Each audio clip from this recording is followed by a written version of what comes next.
Battles that will shape the future of Texas are forming now on ballots across the state. We need to change this broken system that we're living in. As candidates file to run in the March primary, we dig into the issues that could drive voters to the polls. After the impeachment trial, Attorney General Ken Paxton aims for political revenge, the steps he's taking now against members of his own party. From pageants to politics, a former Miss Texas is running for a seat in the Texas House. And I'm pulling back the curtain so that they can see exactly what that process looks like. How the titles and tiaras influenced her decision to pursue a path in government. Produced from the Capitol in Austin and airing statewide, this is the award-winning State of Texas. Hello and thank you for joining us. I'm Josh Hinkle. Right now, the field is taking shape for the 2024 elections in Texas. There are just over 2 weeks left for candidates to file to be on the ballot, but already we're seeing some trends.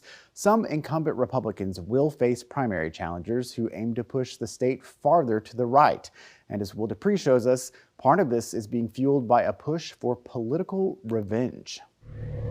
Attorney General Ken Paxton Jr. is hereby, at this moment, reinstated. Since the Senate cleared Ken Paxton to return to office, he's now rolling out endorsements to almost a dozen people so far to take down House Republicans who voted for his impeachment. Right now, he's at the height of his popularity, and he's using that to try to shape the races going forward. Paxton set his sights close to home in Collin County. One of the 4 targets there is Representative Matt Shaheen. Paxton's not really relevant. I'm a conservative fighter that's been getting the job done. We're getting a lot of conservative wins across the goal line. He will face businessman Wayne Richard, who says the impeachment put him over the top to enter the primary. I can understand how our incumbents are hoping that the constituents forget about it, but they're not going to forget about it. To call this a political vote is to impugn the reputation of the senators who voted on it. One of Paxton's defense lawyers during the impeachment trial, Mitch Little,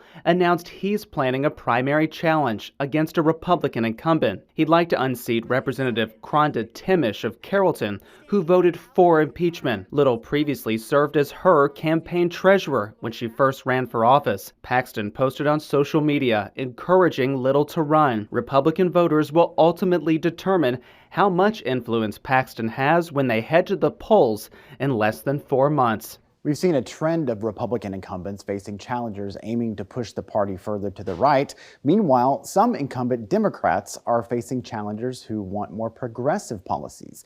That's the case in one Houston area district. As Will Dupree shows us, a Democratic incumbent known for supporting progressive causes now faces a primary challenge after a controversial vote.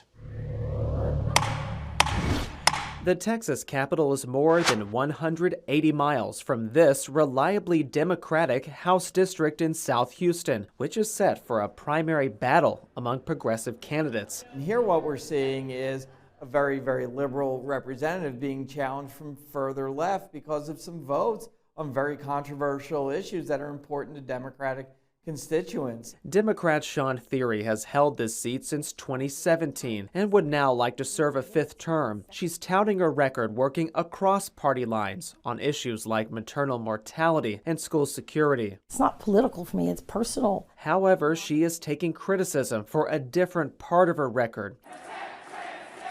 Thierry was only one of 4 Democrats who voted to support the ban on certain treatment options for transgender minors. She spoke on the House floor about this vote and talked to us previously about standing by her decision. I believe that the majority of people that live, work, and play in my district agree with me, and I heard from them. Thierry's vote led to 2 people now wanting to unseat her. The latest challenger is union organizer Lauren Ashley Simmons. I want to be a representative for my district because I love where I live. I love my neighbors. Simmons is campaigning in part on expanding healthcare access, so that's why she's critical of Thierry's vote and how it could affect parents with transgender children. In the immediate sense, I'm thinking, wow, these are families who are going to leave this state. And they live in a district where they should be safe. I don't feel represented, and many people don't feel represented. Activist Ashton Woods jumped into the primary in May, a day after Thierry voted in favor of the trans healthcare law. The thing is that we will run our campaigns with integrity and make sure that regardless of who wins this nomination, it won't be Sean Thierry. Political experts foresee even just a single issue playing a bigger part in primaries next year on both sides of the aisle. Professor Emily Sidner points out how Republican candidates may face their own tests over Ken Paxton's impeachment, as well as the governor's push for education savings accounts. Raising this sort of hypothetical that the issue of school choice, school vouchers, public education, et cetera, could be one of the dividing distinctions between these different candidates. Will Dupree, State of Texas. We've told you in the past about Representative Thierry's work on the issue of maternal health. This past session, she pushed through a bill to make improvements to the state's Maternal Mortality and Morbidity Review Committee. We reached out to Representative Thierry for this story, but she declined our request for an interview. Are Texas lawmakers too liberal or too conservative? What new polls show us about how Texas voters view the people who represent them now? Will Ted Cruz hold on to his Senate seat? It's one of the big questions for Texas voters to decide. We're taking a closer look at the Democratic candidates hoping to challenge Cruz. And a former Miss Texas targets a longtime Republican state representative in next year's election. Why it's shaping up as a campaign pitting youth versus experience.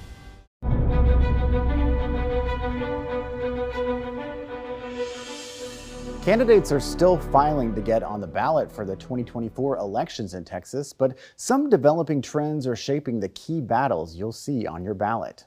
We want to take a deeper dive now into the primary pool. Joining us is Jim Henson, the Executive Director of the Texas Politics Project at the University of Texas. Welcome.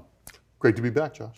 Well, you did some interesting polling focused on Texas voters. First, with Democrats, you found there's clear division over whether elected Democrats are liberal enough. Yeah, I mean, we generally ask a question of both Democrats and Republicans about whether they think their Texas elected officials are liberal enough, too liberal, or about right. We think of it as a Goldilocks question. And what we found is most Democrats, but not a lot, about a little more than 40%, say that their candidates are not liberal enough. And that's very competitive with those that say they are, which is maybe 10 or so points fewer than that. And so you can see where the setup for ideological conflict in the primary comes from. You asked a similar question of Republican voters. How did they view their elected officials? Well, the process of sorting voters into the parties by ideology has taken longer among Democrats than it has among Republicans. So more Republicans think that the party is conservative enough, but you still see a very similar division, very even split between those who say conservative enough and not conservative enough. And so again, that's where you see this conflict that we've all become so familiar with. So you found in your poll that Republicans want candidates to be more conservative. Democrats want more liberal candidates. Is there any indication what's driving this push from each side away from the center? Well, this has been going on for a long time. I mean, as the parties have become more homogenous, if you will, all of the conservatives, for the most part, have left the Democratic Party. The liberals have left the Republican Party. And as I was saying before, this has taken longer among Democrats. As recently as the late 2000s, among Democrats, about half identified as moderate, and between 15 and 20% identified as conservative. Now, more than 60% identify as liberal, and those other two categories have shrunk dramatically to you've got fewer than 10% in the Democratic Party say that they're conservative. So the parties have become more defined, and voters, have followed suit.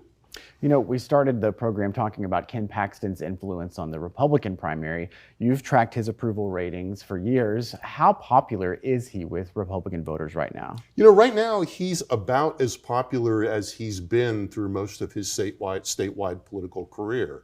Now you can look at that as half full or half empty, given what the Attorney General has been through in the last year and still has in front of him. So his job approval rating among Republicans is in the mid-60s.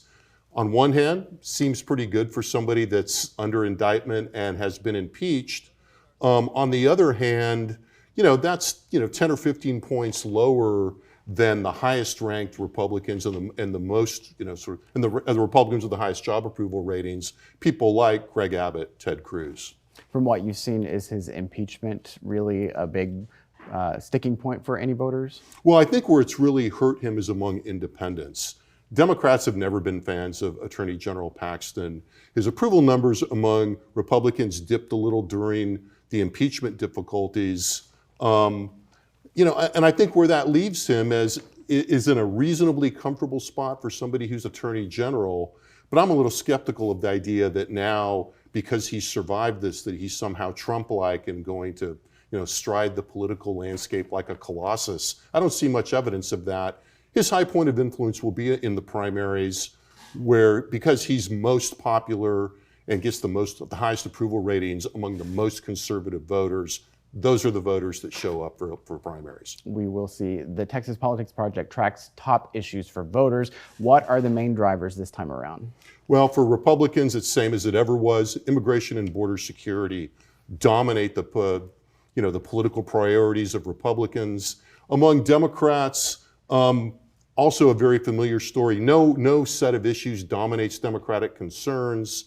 When you ask them what's the most important problem in a Republican state, the majority, but not a big one, tend to say political corruption, the leadership, and like many other people in the country, that's followed by the economy and prices, and then a whole set of issues, gun safety, abortion, a couple others that are in single digits. All right, well, we'll see what happens between now and then. Yes, we will. Yes.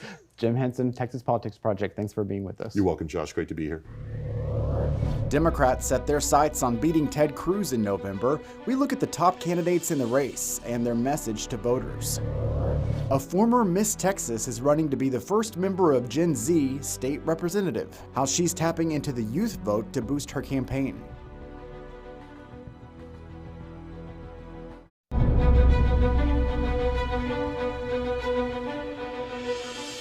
The campaign for U.S. Senate will be one of the most watched races in next year's election. Several Democrats have announced plans to run in the primary to earn the chance to take on incumbent Ted Cruz. But three stand out because they currently hold elected offices. Our Ryan Chandler spoke to those three candidates to find out more about their message for Texas.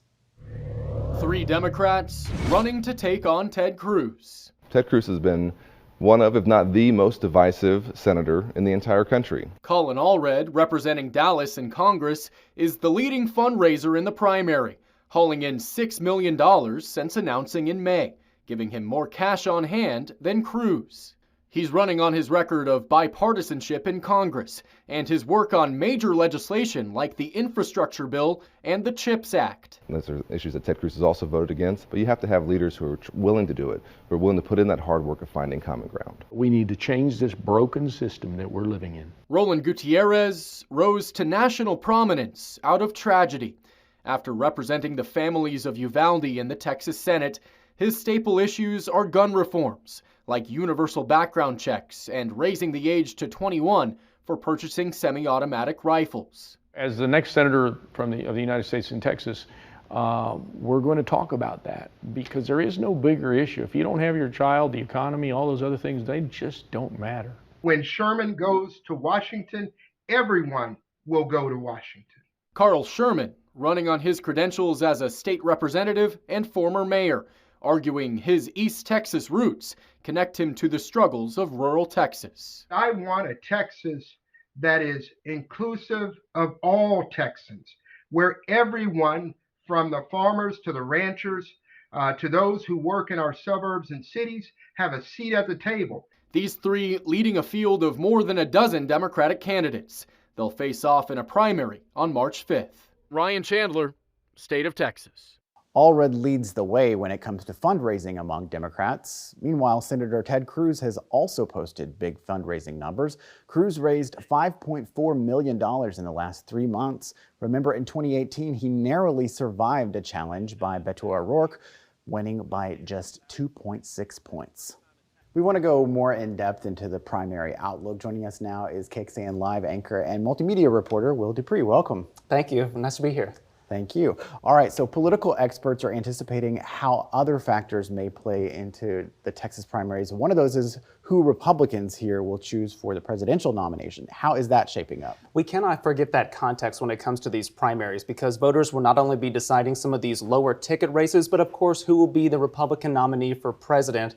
And again, Texas voters will be deciding on that. So you have to connect former President Donald Trump with Attorney General Ken Paxton. They are close allies, and with former President Trump leading in the polls here in Texas, that could in turn benefit some of these candidates that Attorney General Paxton is supporting. Very well, Donald Trump may support them too. So that will be a big factor that a lot of these political observers are watching come next year. Yeah, you've really been looking into the impact that Ken Paxton is hoping to have on the primary. He's been backing candidates running against House members who voted for his impeachment. So what have you been hearing from candidates? More than a dozen people now have that stamp of approval by Ken Paxton, and they are all facing people who voted for his impeachment in the House, and they are all Republicans. Now, reaching out to some of these House members who are indeed launching their re-election campaigns, it's a little bit hard to nail them down sometimes to talk about at least the primary right now. But I did talk to Abraham George, who is going to face off against State Representative Candy Noble in the Republican primary.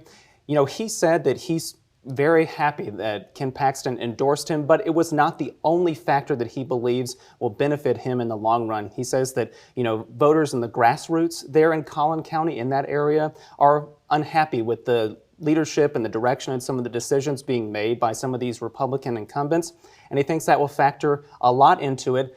He also thinks that, you know, that Paxton endorsement will help boost him too. So talking a lot about Republicans, but we're also looking at some Democrats too, that there could be a shakeup depending on how things go. Sean Theory in Houston, one that come to mind. Yeah, we've been following that race for a while because of her vote on that transgender health care law. A lot of Democrats in her area are unhappy about that. She even was censured by a Democratic club in her district. However, she has been in that seat since 2017. So she served numerous terms there. Some people point to her record and are happy with the job that she's done. We'll just have to see again what happens next year. Yeah, and a lot can happen before March. And that is very true. All right, thank you very much, Will. From the pageant stage to the political arena.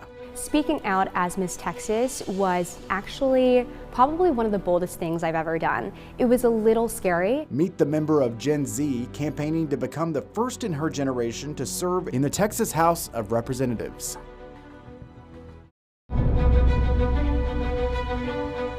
Last year's Miss Texas made waves by being outspoken on issues like abortion, gun violence, and immigration. Now, after ending her reign, she's looking to make her mark in politics. Avery Bishop filed to run for Texas House District 112. As Capitol correspondent Monica Madden shows us, she's looking to face a longtime incumbent in a competitive Dallas area district.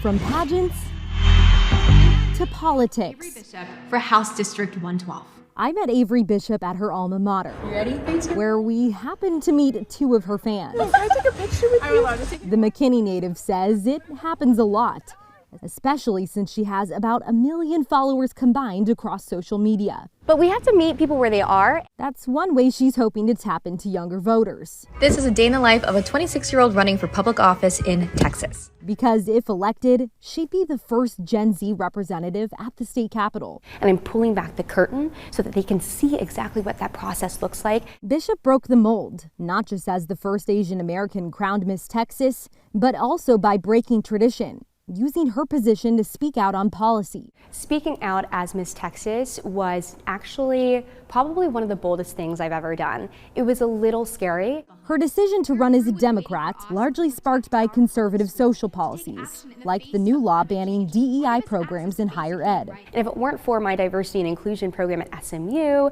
or in undergrad, I honestly don't think I would have gone on to law school and run for office. To win the seat, she'll have to beat the longtime incumbent, Republican Representative Angie Chen Button. Representation doesn't just stop when I see someone who looks like me. I want to see someone who stands for the same things that I do. Being a rep is not a glamorous job. It's a hard job. Serving in the House since 2009, Button is a veteran of tough races. She won by a slim margin in 2020. And I have been tested again, and is emphasizing her experience when it comes to the potential November 2024 matchup. I am one of the 3 woman chairs of the Texas House. And with that kind of experience, influence, and the connection, I am able to pass good, reasonable bills. Button will be reminding her business-friendly district of her accolades and contrasting herself from Bishop. I love to see people get involved,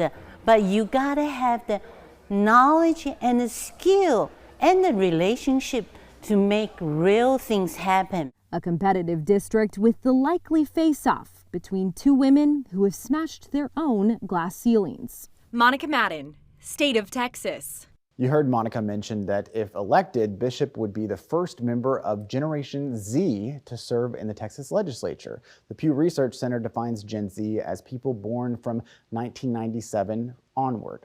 Going in depth, there are currently 73 Gen Z legislators serving in state capitals across the country. And there's one serving on Capitol Hill. 26-year-old Democrat Maxwell Frost is the first Gen Z member of Congress. Frost took office earlier this year. He represents a district in Central Florida. Thank you again for joining us for State of Texas. I'm Josh Hinkle. We'll be back next week to bring you an in-depth look at Texas politics.